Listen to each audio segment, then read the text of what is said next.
三刀流奥義一大三千大戦世界。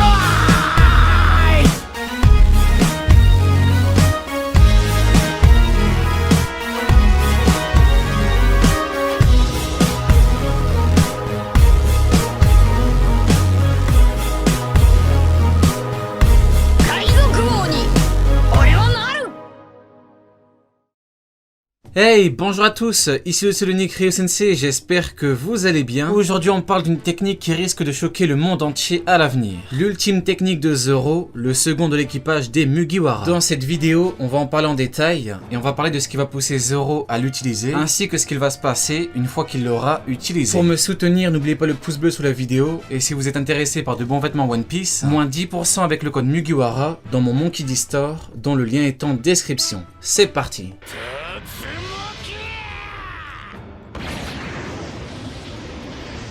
Zoro a beaucoup de techniques toutes plus puissantes les unes que les autres, et il a même des styles de combat qui lui sont propres. En effet, il se bat avec 3 sabres, et en fonction du nombre de sabres qu'il utilise, un nom est donné à chaque style de combat. Mutoryu, technique de sabre sans sabre. Itoryu, technique à 1 sabre. Nitoryu, technique à 2 sabres. Santoryu, technique à 3 sabres, et enfin Kyutoryu, technique à 9 sabres. Zoro utilise ces différents styles de combat en fonction de l'adversaire et de l'obstacle qui se trouve devant lui. Ainsi, au plus l'ennemi sera puissant, au plus Zoro se verra dans l'obligation de balancer sa plus grosse technique, et généralement sa plus grosse technique termine une bonne fois pour toutes son adversaire.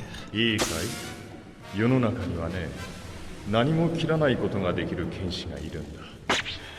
呼吸を知れってことなのか。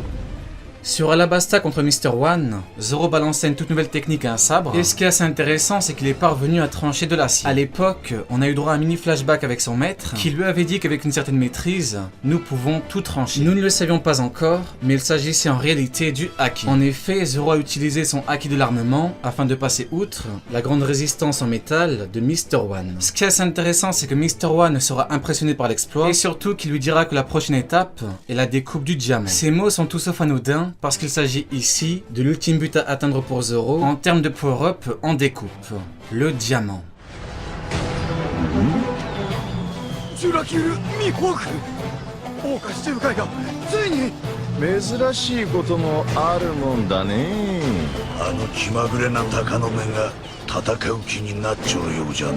Le diamant est l'un des matériaux les plus solides sur Terre, et c'est pour cela que Jose, donc le commandant de Barbe Blanche, avait ce fruit. Il s'agit d'une incroyable résistance, et rares sont les personnes qui peuvent passer outre cette dernière. En fait, sur Marineford, il n'a pas eu de chance contre Kuzan, et ce parce qu'il est tombé sur son pire ennemi en termes de capacité. En effet, si on remarque bien, Kuzan n'a jamais réussi à blesser Jose, tout ce qu'il a réussi à faire, c'est le geler. En plus de ça, quand Mihawk a envoyé un énorme coup d'épée qui par ailleurs est parvenu à découper l'équivalent d'un immense iceberg, Jose est parvenu à contrer la technique du meilleur épéiste au monde. En fait, la défense de diamant est réellement l'une des meilleures au monde, et comme dit plus tôt même Kuzan, donc un amiral de la marine, a dû trouver un subterfuge pour en venir à bout. Maintenant, bien sûr, on peut se demander comment est-ce que Zoro pourra découper le diamant, et pour moi la réponse est simple parce que sur l'Euro Jackson, on a déjà parlé de ça, avec un éveil que seuls certains personnages ont atteint, l'éveil du haki de l'armement. Le métal se fait découper par le haki, le diamant se fait découper par l'éveil du haki. Pour l'instant tout va bien, mais vous verrez qu'on va aller encore plus loin.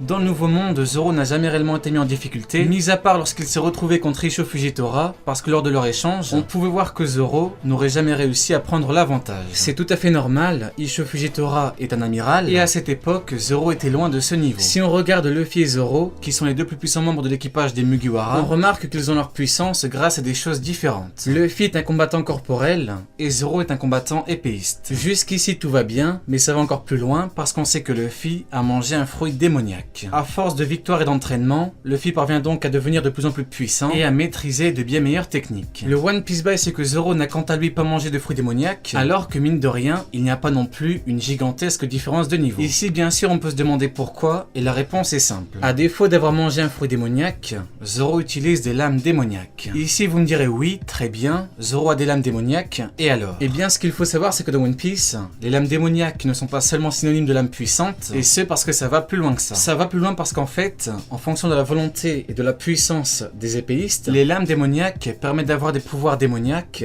de plus en plus puissants. Rappelez-vous du début. À la base, Zoro n'avait aucune technique démoniaque et comme par hasard, après une défaite contre Mihawk et l'obtention d'une lame démoniaque, il a commencé à utiliser des techniques démoniaques. Au départ, ce n'était que des noms de techniques. Cependant, au bout d'un certain temps, ça a changé du tout au tout parce qu'avec le sortilège des songes démoniaques, un véritable démon est apparu. Vient alors son fameux combat contre Kaku qui est très résistant ainsi que très puissant. À la fin de ce combat, Kaku balance sa plus grosse technique et bam, Zoro utilise la sienne qui est Ashura. Technique à 9 sabres. Ici, Zoro n'a pas juste battu Kaku parce qu'il l'a battu en battant en même temps sa plus puissante technique. Eiichiro Oda utilise ce procédé pour une raison très simple. Cela permet de prouver définitivement qu'il s'agit ici d'une victoire totale, mais également de prouver que le protagoniste a surpassé l'antagoniste. Par exemple, c'est pareil que pour Luffy contre Doflamingo. Doflamingo a envoyé sa plus puissante technique, Luffy également, et au final, victoire de Luffy avec son King Kong Gun qui a balayé la technique en face.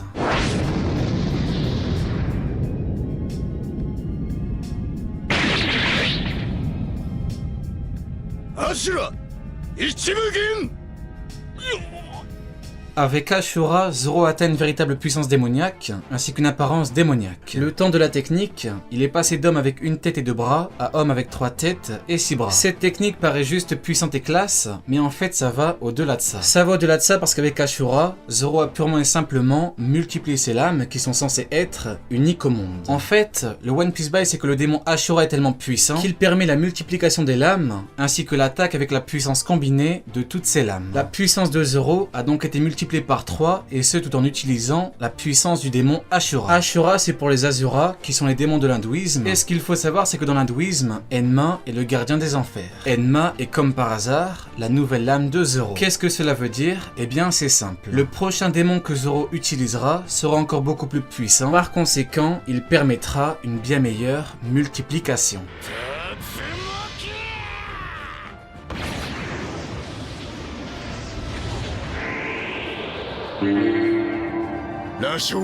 Zoro cache bien une puissance démoniaque qu'il a obtenue avec son entraînement, et cette puissance démoniaque sera liée à Ashura qu'il a utilisée sur Enies Lobby. Je m'explique. Tout est une question de logique. Pour les gears de Luffy, on a eu l'explication pour le gear Second avec la circulation du sang, pour le gear Third avec le découplement de ses membres grâce à l'insufflement, et pour le gear Force avec la combinaison fruit plus Haki. Pour Zoro avec Ashura, on n'a rien eu. Aucune explication. On sait qu'il est lié au démon, mais ça s'arrête là. Du coup, croyez-vous réellement qu'aucune explication ne sera donnée? Bien sûr que non. C'est pareil que pour la maîtrise des éléments dans One Piece. Même si nous savons à quoi correspond cette maîtrise, nombreux sont ceux qui l'ignorent encore. Ils l'ignorent, mais ça ne va pas tarder à être concrètement expliqué. Du coup, forcément, un jour on aura l'explication par rapport aux bails démoniaques qui entourent Zoro, mais avant ça, il devra réutiliser cette puissance qui est enfouie en lui. Cette puissance, eh bien, lui permettra d'avoir une nouvelle forme combative, exactement comme sur Enies Lobby, sauf que cette fois, ce ne sera pas seulement une technique, mais bel et bien une forme combative. En fait, contre Kaku, même si l'ennemi était très puissant pour l'époque, c'est pas comme s'il s'agissait de l'un des plus puissants combattants sur Terre. Par contre, sur Onigashima, Zoro devra absolument tout donner parce qu'il combattra King qui, lui, est l'un des plus puissants combattants sur Terre. Du coup, pour battre King, nous avons deux options. Soit ce sera comme sur Enies Lobby, c'est-à-dire qu'il aura une forme démoniaque pour une technique,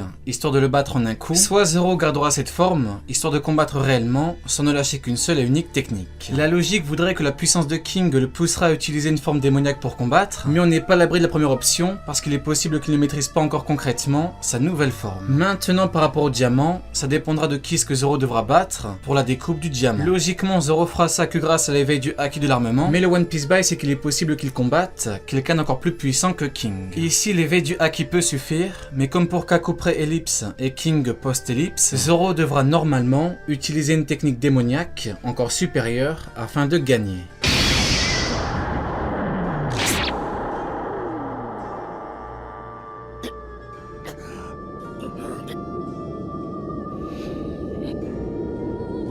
Ce qui est dommage, c'est que beaucoup ne comprennent pas l'utilité des bails démoniaques dans One Piece. Souvent, elles oublient que dans le fruit du démon, il y a démon. Si l'auteur utilise ça, ce n'est absolument pas pour rien. En fait, c'est fait pour exploiter ce qui n'est pas exploitable dans un monde normal. Les bails démoniaques, c'est fait pour avoir des pouvoirs et des capacités qui seraient inexplicables en temps normal. Les fruits démoniaques permettent de changer son corps en éléments. Il permet de se changer en animal et même de créer de la matière. Est-ce qu'on se plaint de ça? La réponse est non. Pourquoi? Eh bien parce que cela fait partie de l'univers démoniaque. C'est comme pour Ashura. Ashura est un démon, le démon est apparu alors que Zoro n'a pas mangé de fruits, et pourtant, personne ne se plaint. Les bails démoniaques permettent des choses qu'on ne pourrait pas avoir en temps normal, et Zoro est un personnage qui saura exploiter cette puissance mystique afin d'augmenter considérablement sa puissance. Allez, Diane, tu n'auras pas regardé ma vidéo pour rien.